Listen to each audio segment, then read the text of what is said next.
I went down to the church around the corner called St. Kilbert's. I seen it on the telly or Cumber's or something like that. It's in Earl's Court. It's full of loads of faggots and Catholic nut jobs, right?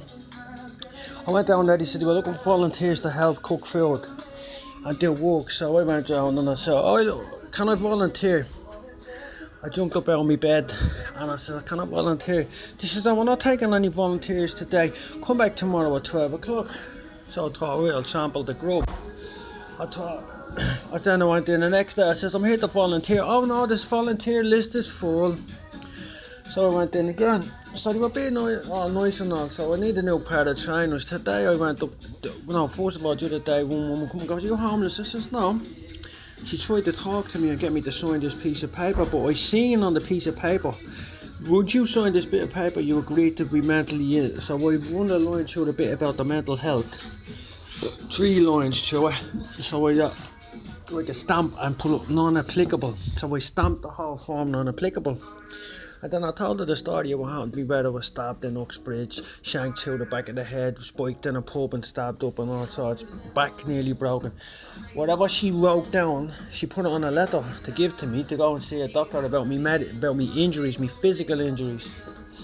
She said, whatever I told her, she wrote it down all wrong. I said, I can't take that letter because it's not accurate and I'm not giving it to someone, because if I give it to someone I'll be telling lies. So I didn't take the letter. So today I was sitting down, I see this geezer looking at me, goes, hello, I'm such and such. I says, who are you? I says, who are you? He says, I'm such and such, I work with homeless people. I says, I'm not homeless, I have a place to stay. I says, what's your job description? He says, I work with mental health. The staff are a bit concerned about it. I says, what do you mean the staff are a bit concerned about me? They don't like people singing.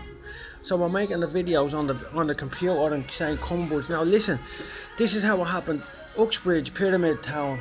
They barred me from all the places that they barred me from the libraries where I used to make videos. They barred me from my house. They took all my stuff from me. But luckily enough, I have a place to stay with somebody. So I said, I'm not homeless and I don't, no contract, no consent. I don't want to talk to you. But I know all this stuff because I went to learn it. How many poor unfortunate victims of these people have walked in there thinking they were getting a free meal, and whatever happened to them, they ended up now they're rotting away in a mental health institution because they talk to the Catholic Church. They represent the Catholic Church, they do. And they just tried to entrap me into some sort of mental health issue. When I says, I don't recognise you, no contract, no consent, picked me bag up and ran away. They just tried to nut me off. So up around the back there, there's a guy you seen on the start of this video. He's that little spoy. As soon as I walked, he's always around there. As soon as I walked in, he was straight on his phone texting. He's always around there, so they know I come around here to upload my videos sometimes. But I just escaped the mental health disaster there. The mental health people are not to be trusted.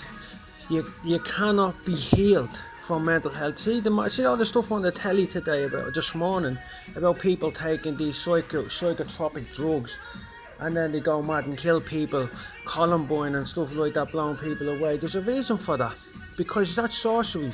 It's called a sorcery in the Bible. It's called Pharmikia, and it says the people will return to the medicine of the leaf and abandon Pharmikia in the last days. The pharmaceutical industry is a raging giant. And all of those people who are supposed to be mental health doctors are probably mostly Indian doctors and stuff like that from abroad, who have no concept of the reason why we started up healthcare in these islands, in Skellig, Michael and places like that. They're Christian things, and you have the mental health is understood by Christian people to be spiritual attack. And if you take alchemy, pharmacia, pharmaceutical medicines, your spiritual order is broken down and you're kept in a state of catatonic psychosis, stasis, psychological prognosis, stasis, psychosis. Why is that? Because the spirits that enter into people on the after they take them drugs, they have no flesh of their own.